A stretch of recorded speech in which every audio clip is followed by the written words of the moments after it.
आज हम बात करेंगे देश के सबसे बड़े private sector bank HDFC bank के बारे में।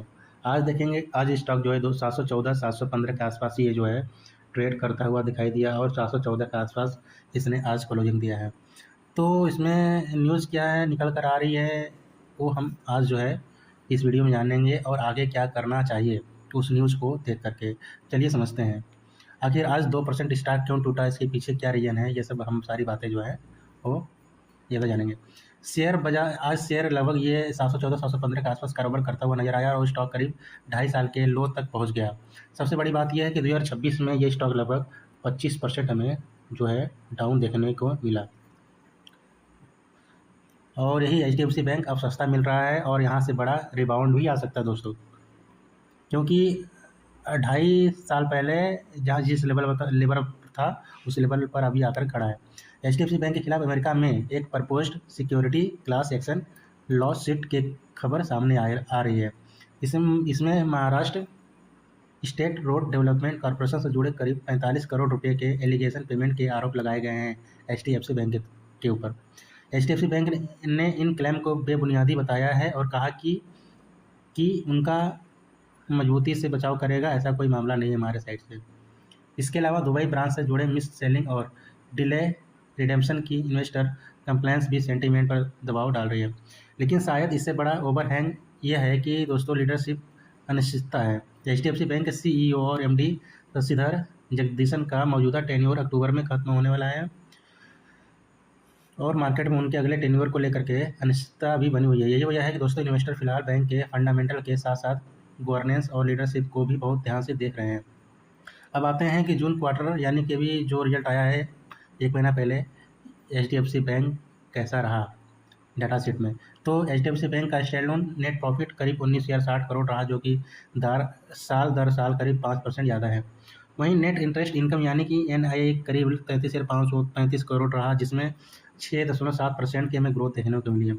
और इस स्टॉक में सबसे अच्छी बात यही रहा दोस्तों कि पिछले साल प्रॉफिट में HDB financial services stake sale से करीब 9,130 करोड़ का वन टाइम गेन शामिल था। इस वन ऑफ इफेक्ट को हटा करके देखें तो प्रॉफिट ग्रोथ करीब 10% के आसपास जो है वो हम दिखाई दे रहा है। लेकिन यहाँ एक इम्पॉर्टेंट नेगेटिव ये है दोस्तों कि एनआईएम यानी नेट इंटरेस्ट मार्जिन जो है 3%, तो ये घट करके इतना रह गया है, जो पिछले क्वार्टर जो है 1% इससे ज़्यादा था। और ग्रॉस एनपीए भी 1.15% से थोड़ा बढ़ करके 1.17% हुआ। यानी कि रिजल्ट में ग्रोथ है, लेकिन मार्जिन और असेट क्वालिटी पर नज़र रखना ज़रूरी है। अब शेयर ऊपर जाएगा या नीचे जाएगा ये तो आगे देखेंगे। फिलहाल हमारा यही सजेशन है कि शॉर्ट टर्म में वैलिडिटी बहुत ज़्यादा रह सकती है, क्योंकि अभी स्टॉक पर दो चीज़ें हावी हुई है। पहले कि लीगल और गवर्नेंस अंश जो है निश्चितता, और दूसरी वहीं सीईओ टेन्योर को लेकर क्लियरिटी भी नहीं हुई है।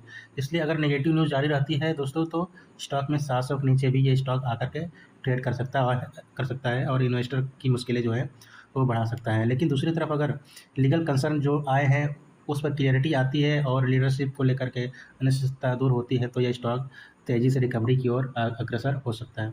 ऊपर की तरफ सबसे पहले हम जो आएगा वो अच्छा टारगेट आ सकता है। और दूसरी चीज़ इसमें इंटरेस्टिंग बात यह है कि क्वार्टर फर्स्ट रिजल्ट जो अभी आया है कुछ दिन पहले के बाद कई ब्रोकरेज अभी भी इसको लॉन्ग टर्म में बुलिश ही मान रहे हैं।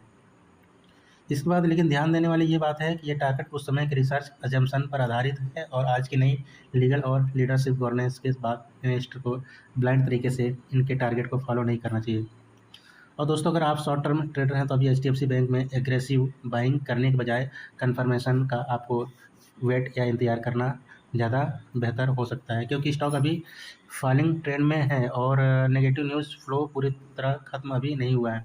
लेकिन वहीं अगर आप लॉन्ग टर्म इन्वेस्टर हैं तो पिक्चर थोड़ी अलग भी हो सकती है। एचडीएफसी बैंक की लोन ग्रोथ मजबूत है दोस्तों, लेकिन डिपॉजिट अच्छी गति से बढ़ रहे हैं और एसेट क्वालिटी अभी भी ब्रॉडली मैनेजेबल है।